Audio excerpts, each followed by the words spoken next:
mentioned Jeffrey's other play, Kunstler. Did anyone see that last year? Hands? Couple hands? Yes, Jackie, you count. Yes, good. Yeah. Who, before they came here tonight, was familiar with the House Un-American Activities Committee in the history of McCarthyism? Quite a few. Okay. How many Americans do we have in the audience? I'm an American. You guys can raise your hands, by the way. Are there any other Americans? No. Okay. Wow. American present. And who knows they've already got a question they want to ask? Okay, great, wonderful. Okay, so I will come to you guys in a moment, but let me... Yes, American cheese is cheese. Before we start properly, can I just check, Rob, is everything rolling? Wonderful. Okay, so let me then introduce, as I said, we've got the writer and director, Jeffrey Sweet, who is in town from the United States specially for this production. And then faces that will be familiar to you, we've got Jeremy Kareken, I'm sorry. Like American. Kareken, Terri Paddock, and Katherine Lyle. Very good. Now, those of you on the stage, obviously you know the play and the production better than I do and the audience do, so please, if we are missing anything that you think is really key or interesting, just steer us in the right direction. I'm going to start with you, Jeffrey. Right. So a few people familiar with the actual history on which this play is inspired, but the characters in this play are fictional. Yes. Unlike with Kunstler last year, which was based on a real-life character, civil rights hero, Wayne Kunstler. Yeah. But here's another play with a really politically charged piece of American 20th century history. Yes. So these are not real characters, but they are inspired by real people. Tell us a little bit, what was the original inspiration? They are to some degree inspired by real people, including some people that I knew. Benny has more than a little bit in common with Zero Mostel, although I think Benny is a nicer man than Mostel was. Probably not as good a painter. And Leo is to some degree inspired by a great American stage and film director named Elia Kazan.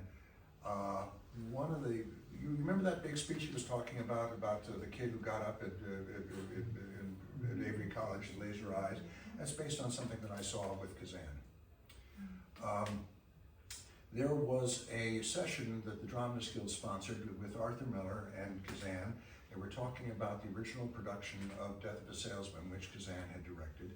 The moderator was a playwright-director named Garson Kanan. They were talking about 45 minutes about this. And then Garson Kanan said, well, is there anybody out in the audience who has anything that they want to ask about that? And somebody in the audience said, yeah, I got something I want to ask. We've just elected, this is how long ago it was, we have just elected Ronald Reagan as president, and as many of us know, Reagan, when he was president of the Screen Actors Guild, was feeding names of his own membership to the FBI to be blacklisted. Would anybody on stage like to comment about this? And everybody in the audience who was over the age of 9 knew that this was an attack on Kazan.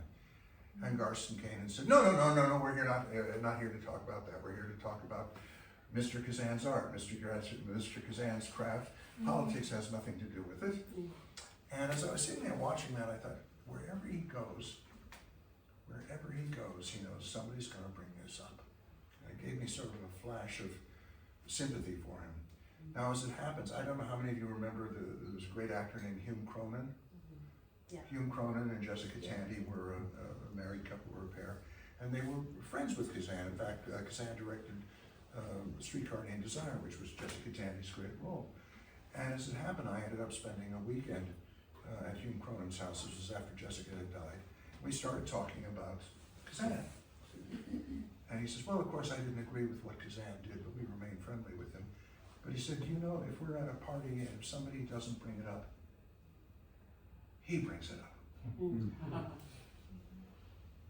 He said, he just knows that that's what's in people's minds, and if they're not going to bring it up, he's going to get it out in the air and get it dispensed with so he can just get it out of it. It reminded me of, do you remember in Christmas Carol, Marley drags along the chain behind him? Well, at least Marley had the luck of being dead before he had to drag along the chain. To me, Kazan was dragging along the chain. Yeah. So that was a way into the character. He's not Kazan, but he certainly was my speculation. I have one other quick thing to say, which is about 2 years after this play premiered, Kazan's memoirs came out, which of course I read eagerly. And one, he made the same joke about Clifford Odets being dead and gone before he was dead. And he referred to the same passage from Goethe's Faust as I did 2 years after I put it in the play. And either he was aware of my play and put that into his memoirs, or I got him. Yeah. Well, and Clifford Odets was one of the names he named, wasn't it? Well, Clifford Odets named names.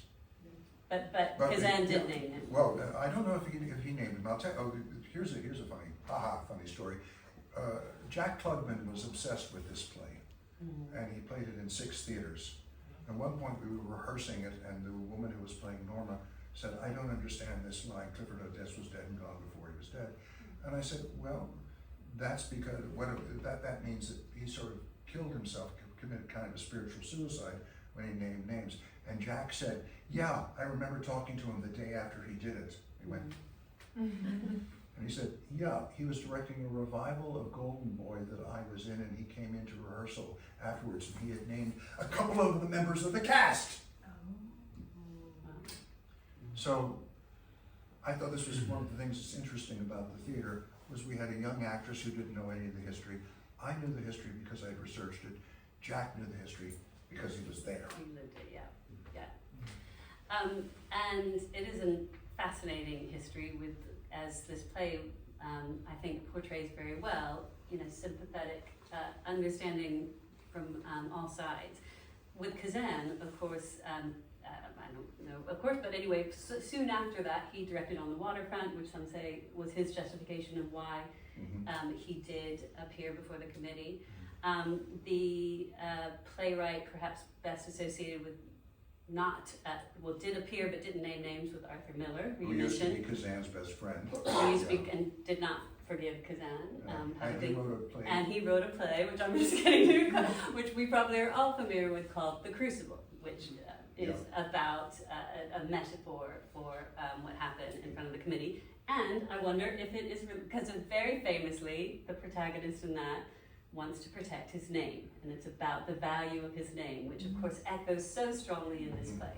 So can I bring in the actors now? Let me bring in the So there's lots there about 20th century American history, but also dramatic history. I'm sure all of you will be very familiar with The Crucible. Maybe some of you performed it, I don't know.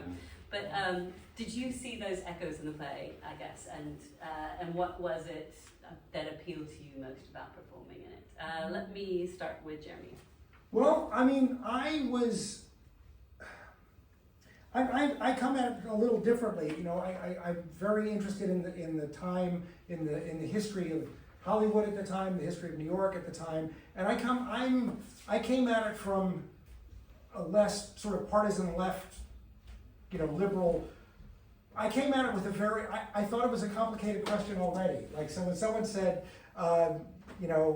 like Kazan was, how horrible he was, and how, and I was like, maybe. I wasn't there. I was always, and I read a lot about the communist hobby in Hollywood at the time and in New York at the time, and some of it was sillier than I thought, and some of it was stranger than I thought, but it was all kind of different. So Jeff's play was kind of the first one that I thought had some nuance about it. Arthur Miller, The Crucible's a great play. I absolutely love it.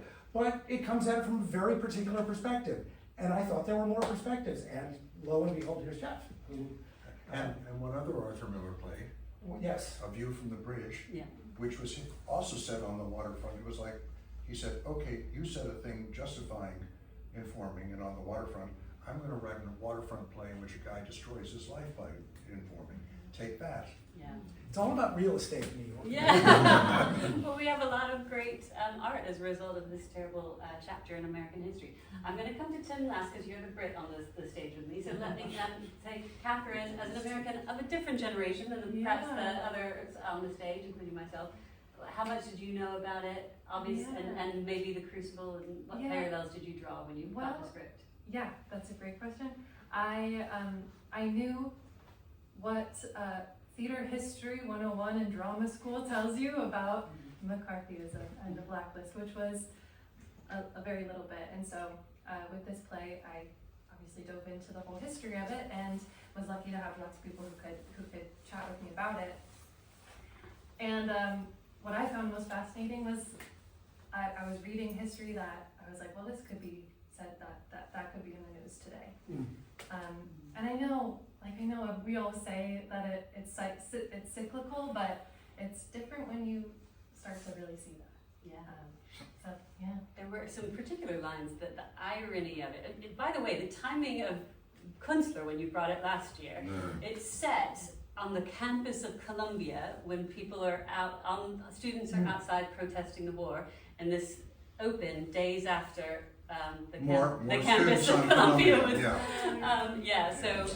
Again, in this week, to Catherine's point, like there's a point you mentioned FBI agents at one point, and of course now I have a nephew who's an FBI agent, and the FBI agents are being purged and asked to name names within the FBI, so it's completely flipped. But Tim, let me bring you in. You are coming at this from a British perspective.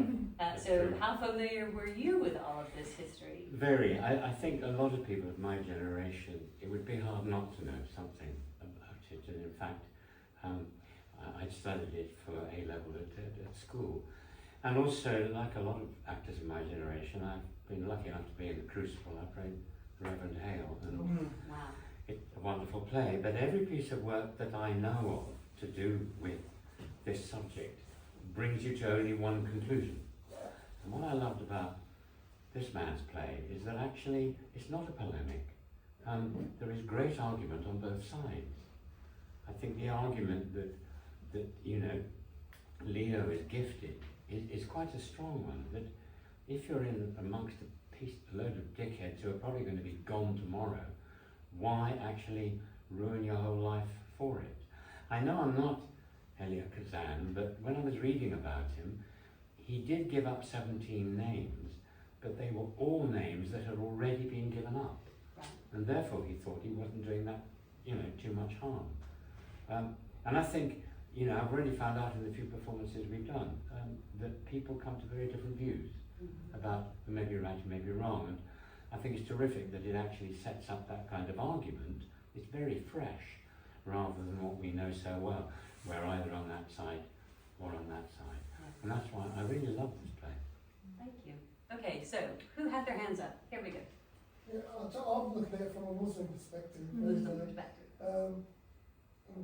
We've studied obviously Zionist history and also American history. We sort of studied it as well because we need to know. And I was it's a backlash thing. Like when one is the victim and then they take control, they want this kind of revenge. And the other idea, and I actually like this actor because he sort of moved on. He realised he'd done something wrong, but he realised there's no point living in the past. And I felt sorry for you because it was like you're using your terrible experience, this huge entity that destroyed your life and also affects that relationship. And then I'm looking for a Muslim point of view, which is like, but we never learn from history, and this is going to be a play that will, I think, will last the time. Like the Crucible. Well, this play dates from 1983, so it has lasted. But like the Crucible, I think this is quite an important play. Hopefully it'll be studied in school. I was just thinking it was a great play. Thank you. Did you have a question? I never had any. Did you have a question? My question was actually, what's it like to feel like your life being destroyed, playing that part? Well, it's happened a few times to it happens to everybody a little bit. You have to go kind of dig into what are the, who are the people you can't stand to talk to anymore because of their politics or something that they've done to you, the bitterness. We all have a personal grudge against certain people. There's an old story about, a Jew gets on a desert island, he gets marooned on a desert island, and 40 years later they rescue him, and there's 2 houses up there, and you go, what? That is the synagogue that I built with my bare hands, and I go there every day. And they say to him, what's the other one? That is the one I will not step foot in. The grudges are part of people's lives, and I understand it. We all laughed at that because we recognize that even if we're alone, we'll create these fights that we will take with us to our graves, even though it kills us. So that's what I worked on. That last line when you said it's not enough. I thought that was an opportunity. You didn't actually, you were blind to everything you said. So you couldn't see the message. It's a moment. I could. Maybe some nights we will. Trials for different things. You're forgiven. It's great. Let's go out for a crab. But there are different levels of forgiveness. There's obviously the relationship between father and daughter and old friends. It works on so many levels because there is a personal slight, but there is also a deep, that was a really bad thing. It's not just about the personal grudge. It's about what might There's be so many really lines in the different. play. It's like, no, it's not about keeping faith with that. You didn't keep faith with me. Yeah. You didn't. I mean, come on. You're talking about these other people. I'm in the room. Say something. Yeah. Interesting. And okay, yes, question here. Well, just thank Jeffrey very much. I just thought it was brilliant, and I thank you for people who mention history. Thank you for reminding people and introducing younger people to this very important part of American history. For me, I didn't realise you'd written it in 1983. I thought it was very present about the present, what people have been saying. Sorry, that was going to be my question about, had you been thinking about Trump in the production of this play? Well, for a couple of reasons, and was one of the major figures in the McCarthy era, of course, was McCarthy's assistant, Roy Cohn.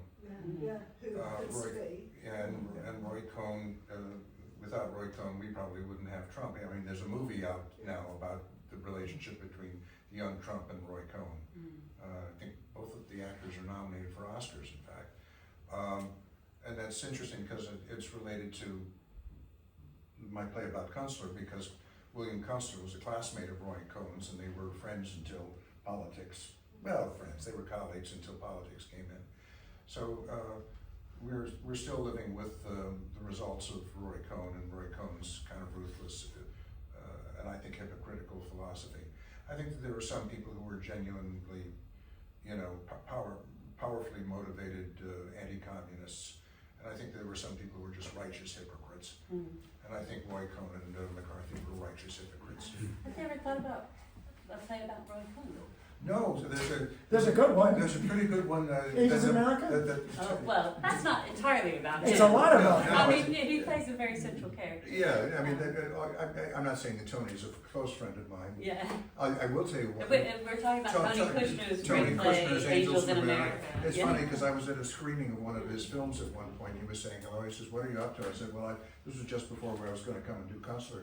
I said, "Well, I've got a play about William Kunstler." He says, "I was going to write a play about William Kunstler." And they started quizzing me about what choices that I made. And if I had made the same choices he would have made, then maybe the play would be good. But I mean, yeah. But it's also a wonderful play about the AIDS epidemic and well, it's as well as many other things. One of the things about it that's interesting is, and this is about the power of art. More people think that Roy Cohn is Al Pacino because they've seen the Mike Nichols movie of Angels in America, and that's the image of Roy Cohn. This is something that's terribly important. Do not piss off playwrights. Because, I'm very forgiving, frankly. I don't know about you. Maybe you. I honestly don't hold grudges. Good. That's good to hear. I'm on solid ground. There's a hand over here, and then we'll come here. Thank you. So if I may, first of all, fantastic play. Really, really enjoyed it. Both for the writing of it and for the cast to bring it to such great life. I think the question that I've got here is, you've referenced in the chat so far, the crucible being as a very metaphoric look at what went on during the House of Un-American investigation. Yeah. What was your thinking in writing this play in a much more direct, head-on level, and also introducing the personalities and the cast that you did? Well, on some level, Miller was writing in code because that's what he had to do given the time period that he was in. It's very interesting. I'm working on a book about the guys, and they were almost all guys who wrote live television drama in America in the early 50s, and there's play after play that is metaphorically about McCarthyism, but they don't say it directly. But it's one play after another. As McCarthy is in Washington, you've got all these liberal playwrights, Rod Serling, Patty Chayefsky, but they were always doing it through metaphor.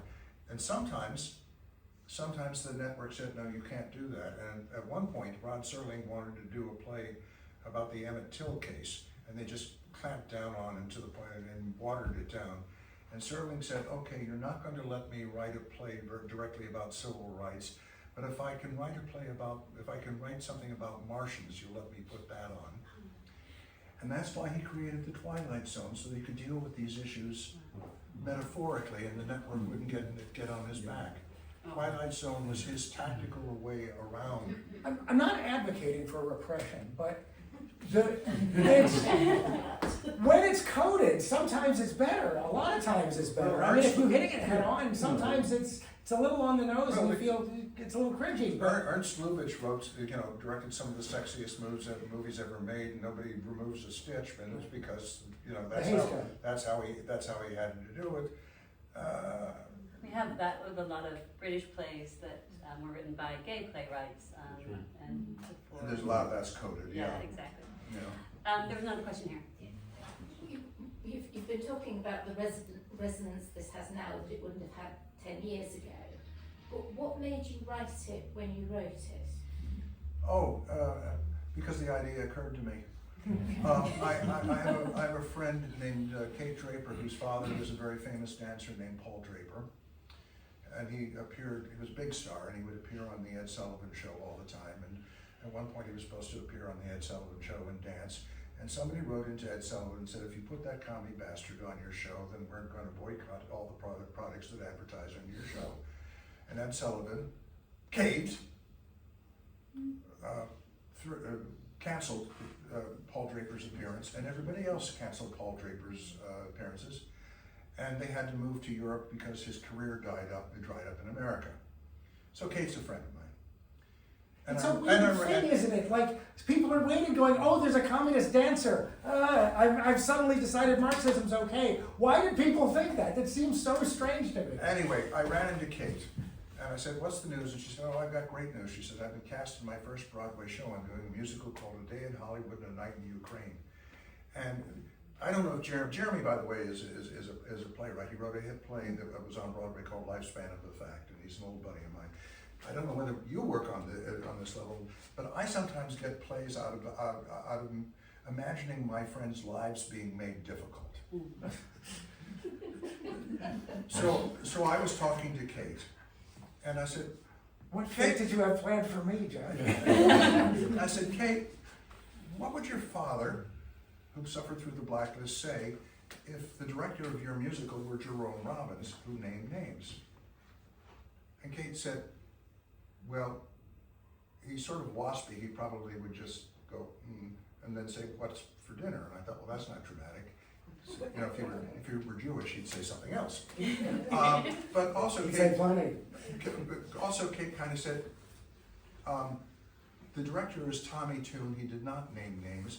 And Kate sort of got a little pissed off that instead of my congratulating her, I was starting to write a play that was based on, my imagining her being in an uncomfortable situation. So she has sort of an antagonistic relationship to this play. She's glad I wrote it. She's glad that it's done well. But it reminds her that at a moment when I should have been congratulating her, I was starting to write a play. That's yes, that is a hazard of knowing writers. But I was wondering, actually, Katherine, it kept occurring to me with the dilemma of your character. How much different would it have been, do you think, than your father might have considered it different if you had proactively, like if the director hadn't been swapped in and out, and that was, you'd already started a play, it was already a job you had. But if you had gone to seek a role in a play that was directed by Leo, do you think that would have changed the... Ooh. Yeah. Are you kidding? I would have thrown I think it. I would change it in a way that there'd be no play. Get out! Yeah, I think but what we spoke about in the relationship between Norma and Benny is that this is a relationship that they are starting to rebuild, that she has decided to come here after getting the role in this play, and this is really exciting. It's a way to connect with her father. Wasn't a great divorce. It was, yeah. So for I really want to know the backstory. Of Yeah, Oh, yeah. you don't want to know. Yeah, so we were chatting about how this was sort of an olive branch of you were an actor and I want to be an actor, and let's rebuild this relationship. I'll run lines with you. I'll give you Yeah, notes. and then this being the wrench in it makes her have to choose. Yeah. So yeah, I think if she, I also don't know that she would have sought it out. Yeah. I think at the beginning of this play, she's a woman who is Has walrus thrust upon her. yeah, and she knows what's happened. She understands the history, and I think Tim's character, Leo, is incredibly persuasive. Yes. I mean, Leo is so sympathetically portrayed by you, Tim. So you're a very gentle representation of the man. Do you like him? I'm interested by him. I'm a bit of a Benny, really, that if somebody has done, I find who I am, I think because I'm actually half Italian, I'm probably mafia, but without physical violence. Usually.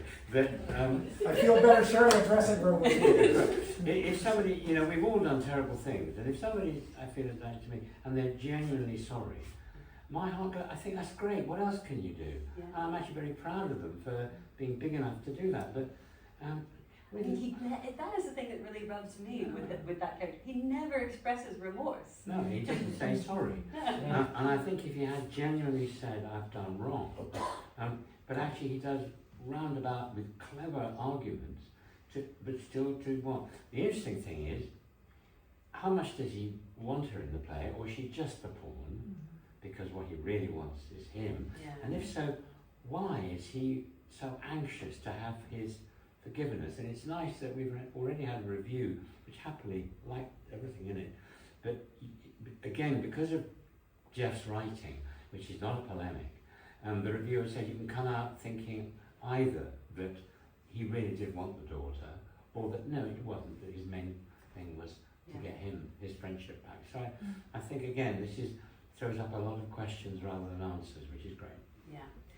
I think we need to end now, but let's just hear your question quickly. I thought this was fantastic because it was full of very subtle things in relationships, particularly the father-daughter relationship, which was woven through it as well. And at the very end, the change the daughter had made was quite a complex change. She wasn't just saying, I haven't thrown your name away. There was something else there. And it's unclear, it's ambiguous, which is good, about whether the father realised that or not. Because for that time, his hurt was so great that he couldn't really fully relate to what his daughter had done. Yeah. But that's so like people, actually. Yeah. So the ambiguity is actually, I thought, right. I agree. Well, I think it's clear from what everyone is saying that this is a very thought-provoking experience, and we will go away and talk much more about it. Now, I do like to always finish with just one quick question that everyone on the stage has to answer. So, my question is, the play's title is The Value of Names. I want to know for each of you, have you ever considered changing your name? And if not, if I forced you right now to choose a new name for yourself, what would it be? It could be very silly. Okay, I do actually have an answer for this. Okay. For some reason, my whole life, everybody has always accidentally called me Elizabeth. And I think that in a past life, I was Elizabeth. Okay. And I'd like to know who she was. Oh, well, think about that. What about you, Ken? Well, actually, I have changed my name because my father was Italian, and so I was brought up here and had an Italian name, Tim Scalchi, which is the original Etruscan name. Anyway, I was at RADA and happily being Scalchi, until the principal called me in on my last term and said, you really need to change your name because you are English in all intents and purposes, and casting people in those days, because we weren't really so multicultural, would think you're only right for foreign parts, and I felt quite guilty. But I took my mother's maiden name to sort of keep it in the family. So yeah, I have already done that. Ooh, would you change it if you had to today? Yeah, I'm really sorry that I did, because now, of course, you've got so many actors who have, you know, Greta Scacchi, for example, and things. So I would change back to Scalchi. I would. Does anyone ever confuse you with Tom Hardy? That would be a good thing to be confused. Yeah. Okay, this is sad, and it's quick. I was feeling very sad and down. I was working, but I wasn't enjoying it, and I was thinking, life, you know. And I thought, I'm going to look at my thing, which Jackie had just put up on the thing, which is going to be all about me. And so I googled Tim Hardy, and it said, do you mean Tom Hardy? Oh,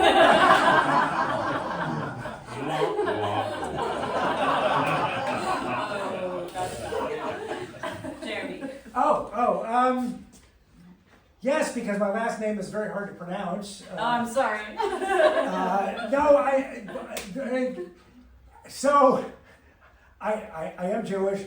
My surname is not, and I have sometimes fantasized about changing my name to Jerry K, because it sounds like a guy who tried to de-Judaify his name. So it kind of sounds even more. So I don't know. It's just funny. Jerry K. Hey, it's Jerry K from. No, it's a 50s DJ. Right, it could be a 50s DJ. Jerry the You Day. get comb over. I never did the comb over again. Yeah, exactly. And Jeffrey. You've got such a sweet name. Well, You that's changed your name. boy. Never heard that. It was sort of difficult being a school kid with the last name Sweet, because everybody called me Jeffrey Sauer. Thank you very much. And also, as my career was getting started, every time I was interviewed, the headline was some version of Jeff Sweet smells success, as in the sweet smell of success. And I just, you know, when I was a kid, I was tired of being bullied about it. And I said to my dad, you know, it's really hard with this. And my dad, being my mother's Jewish, my father's WASP. So my mother, if I had said that to her, would have gotten very dramatic. And my father said, well, when the time comes, you can decide, but why don't we just get in the Plymouth and go get some pancakes? Very good. Fantastic. Audience, you have been wonderful. You are now champions for this show. So I need you to go forth and spread the word. For those of you who are on social media, once we get everyone a clap, we're going to do a little group shot. So get out your phones, take a photo, share. If you're not on social, pick up a flyer, stop people in the street, come back. The Value of Names is here at the White Bear Theatre until the 1st of March. So please join me in thanking Jeremy and Jeffrey.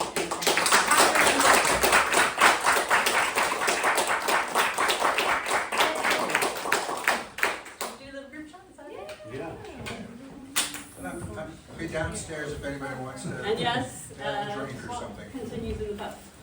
I will invite him to the name.